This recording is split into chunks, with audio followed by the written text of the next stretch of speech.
ओम नमः चंडिकाय। श्री दुर्गा सप्तशती द्वितीय अध्याय। मेधा ऋषि बोले, पहले समय असुरों के राजा महिषासुर और देवताओं के राजा इंद्र के मध्य 100 वर्ष युद्ध हुआ। युद्ध में असुरों ने देव सेनाओं को हरा दिया। देवताओं को जीतकर महिषासुर इंद्र बन बैठ देव हारकर ब्रह्मा को साथ ले महादेव तथा विष्णु जी के पास गए। देवताओं ने महिषासुर के साथ होने वाले युद्ध का वृत्तांत कहा। असुर ने सूर्य, चंद्र, इंद्र, अग्नि, चंद्रमा, यम, वरुण और दूसरे देवताओं के अधिकारों को अपने हाथ में ले लिया। दुष्ट महिषासुर सब देवताओं को स्वर्ग से निकाल रहे हैं। इंद्र के शत्रु ने जो कुछ किया वह सब हमने आपसे निवेदन किया। हम आपकी शरण में हैं, आ चुके हैं। कृपा करके असुर का वध करने की चिंता करें। देवताओं के वचन सुनकर भगवान विष्णु और महादेव अत्यंत क्रोधित हुए। वह घट गईं और मुख तमतमा गया। क्रोध से युक्त विष्णु, महादेव तथा ब्रह्मा तीनों के मुख से एक बहुत बड़ा तेज उत्पन्न हुआ। अन्य इंद्र आदि देवताओं के शरीर से भी एक एक बड़ा तेज निकला और वह तेज सब एक स्थान पर एकत्र हो गया। देवताओं को देखते देखते वह तेज पुंज जलते हुए पर्वत के समान हो गए और उसकी ज्वाला की दीप्ति सब दिशाओं में फैल गई। सब देवताओं के शरीर से उत्पन्न एक अतुल तेज तीनों लोकों को प्रकाश दे रहा था। स्त्री रूपी हो गया। शंभु के तेज से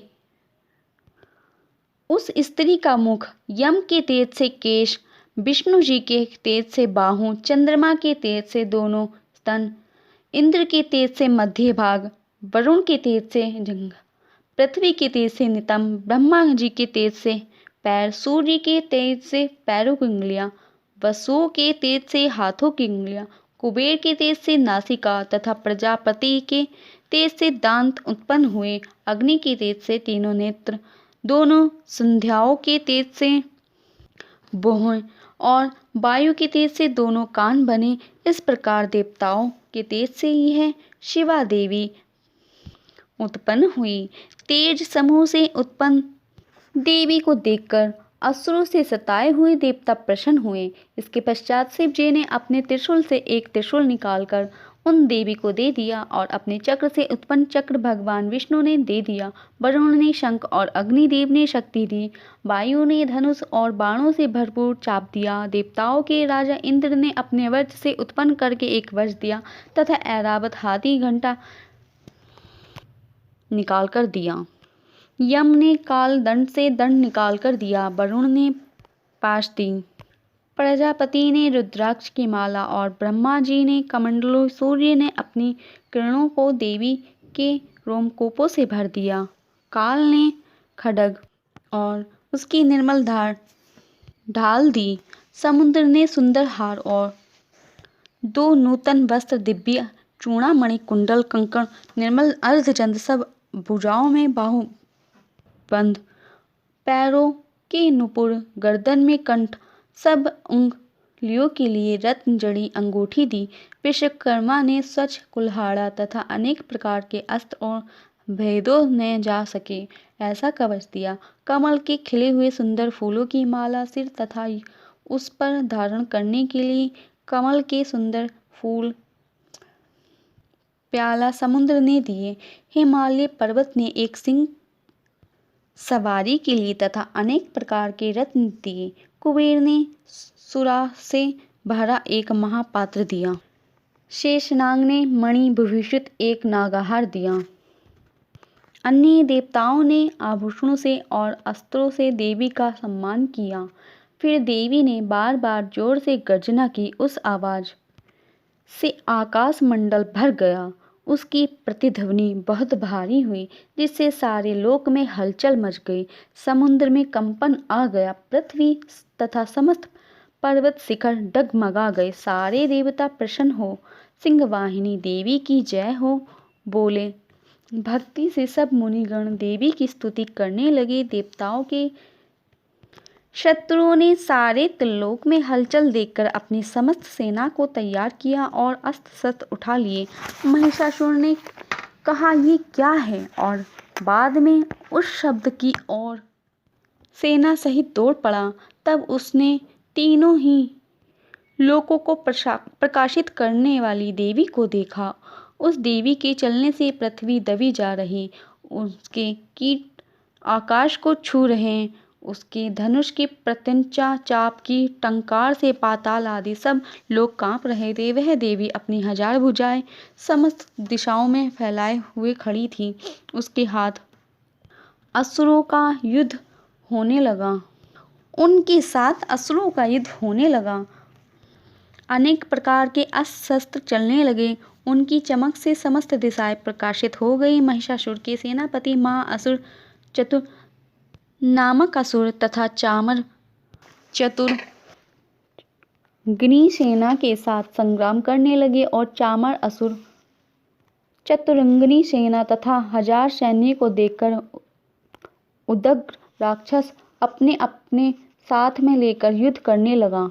महाहनु राक्षस 1 करोड़ रथियों की सेना और अशिलोमा असुर 5 करोड़ सेना साथ में लेकर युद्ध करने लगे। वाशकल नामक असुर 60 लाख रथ तथा हजारों हाथी घोड़ों की सेना लेकर समर करने लगे। ब्रंत नामक असुर 1 करोड़ सेना लेकर, विडाल असुर ने 1 करोड़ 50 लाख सेना लेकर तथा असुरों ने भी सेना रथ हाथी घोड़ा साथ लेकर देवी से संग्राम करने लग गए। और महिषासुर भी श्री भगवती के साथ युद्ध करने के लिए करोड़ करोड़ हजार रथ हाथी तथा घोड़ों की सेना साथ में लेकर समर भूमि में आ गया।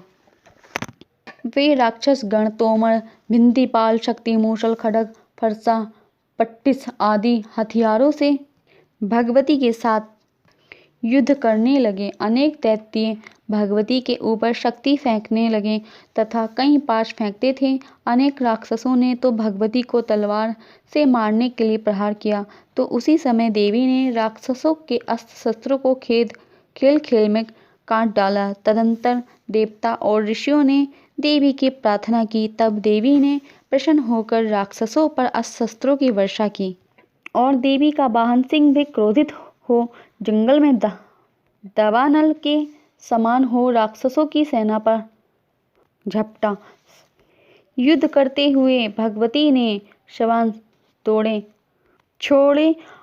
उन प्रत्येक श्वासों से भगवती की सैकड़ों हजारों गण उत्पन्न हुए और फिर वह भी भिंदीपाल, फरसा, पट्टिस आदि अस्त्र शस्त्रों से संग्राम करते हुए देवी शक्ति द्वारा असुरों का विनाश करते हुए ढोल, शंख, मृदंग बजाने लगे। भगवती ने त्रिशूल, गदा तथा तलवार से सैकड़ों महाअसुरों का विनाश कर डाला। कुछ असुरों को घंटे की आवाज से ही मोहित कर लिया, कुछ को पास में बांधकर पृथ्वी पर घसीटा और कुछ को खड्ग से टुकड़े टुकड़े करके फेंक दिया। और कुछ दैत्य भगवती की गदा के प्रहार से मूर्छित होकर पृथ्वी पर ढेर हो गए। कुछ राक्षसों के मुख पर मूसल की चोट लगने से रक्त बहने लगा। बहुत से राक्षस तो हृदय में चोट लगने से आहत हो गए और पृथ्वी पर गिर गए तथा अन्य बाणों की से मर गए। अर्थात देवताओं को कष्ट देने वाले दैत्य मरने लगे तथा बहुतों की तो भुजा और गर्दन कट गई। कुछ दैत्यों के सिर कट गए और कोई शरीर के मध्य भाग से ही काट दिए गए। कुछ महाअसुर जांग कट जाने के कारण धराशायी हो गए। कुछ दैत्यों के एक भुजा, एक आंख, एक पैर तथा मस्तक कट कर धरणी पर गिर गए, यानी धरती पर गिर पड़े और फिर उठ खड़े होते। वे फिर रुंड बड़े बड़े हथियारों को लेकर श्री भगवती से युद्ध करते। दूसरे खंड बीजों की ध्वनि के साथ नृत्य करते। कई असुरों के रुंड, तलवार, शक्ति आदि हथियार हाथ में लेकर श्री जगदम्बा से ठहरो ठहरो कहकर युद्ध करने के लिए ललकारते थे। उस रण क्षेत्र में रथ, हाथी, घोड़ा और राक्षसों के गिर जाने से पृथ्वी ढक गई। राक्षसी सेना का रक्त इकट्ठा होकर महानदी की तरह बह रहा था, परंतु माँ भगवती ने उन असुरों की सेना का इस प्रकार संहार कर दिया मानो तृण लकड़ी के ढेर के को अग्नि में जला डाला हो। देवी का शेर भयंकर शब्द करता हुआ अपने सिर के बालों को हिलाता था, मानो वह शत्रु के प्राण लेता है। देवी के गणों ने उन महादैत्यों के साथ ऐसा संग्राम किया कि देवतागण प्रसन्न हो गए और आकाश से पुष्पों की वर्षा करने लगे। इति श्री मार्कंडेय पुराण देवी महात्म्य में महिषासुर की सेना वध नामक दूसरा अध्याय संपूर्ण हुआ। बोलो जय माँ दुर्गा भगवती आदिशक्ति की जय।